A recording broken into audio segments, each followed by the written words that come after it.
that the murder took place 3 days before. The problem is there's no mathematical formula to plug in and come out with an exact number. But he's very careful about how he says it. If I was just going to base a conviction on when I thought the time of death might be, I'd be very nervous about doing that. And then there's the issue of Dr. Harlan's credibility. At trial, defense lawyers say Harlan misled the jury by implying that he was still the medical examiner of Tennessee. Was that actually true at that time? I was the chief medical examiner for the state from 1989 to 1995. Mm-hmm. But you had already been fired on June 30th of 95. I have no recollection of the case at all. Do you think the opposing counsel, the defense, should have been told that you were under investigation or that you were barred from the TBI? No. Dr. Harlan was reluctant to talk about the acts that led to his losing his license. You're familiar with the charges against us? There's 23 charges. I am. How would you characterize them?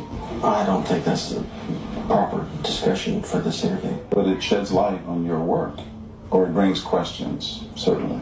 You misidentified a dead body as that of a man who was wanted for multiple crimes, and then that guy turns up alive 2 years later. Remember that case? That's not the topic of this interview. In 2 other cases, you said children, babies died of SIDS. But later autopsies revealed that both children had been murdered. In one case, by a cocaine overdose, and in the other one, by abuse. How could you miss that?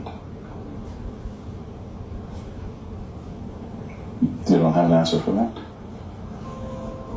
The other charge is that your dog ate one of the body's spleen, and then he also ate a kidney. Is that true?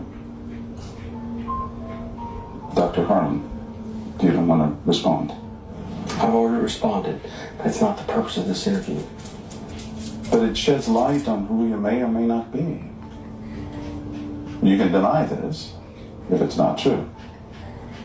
It's never happened to me in an ABC News interview before or since, but Charles Harlan fell completely silent.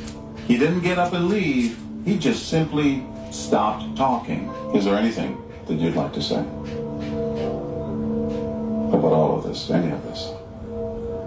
These are charges that are on the record, and as a reporter, I'm just asking you. It is an opportunity for you to set the record straight. Would you rather we just end the interview here? Yes. Could Gary Sutton and James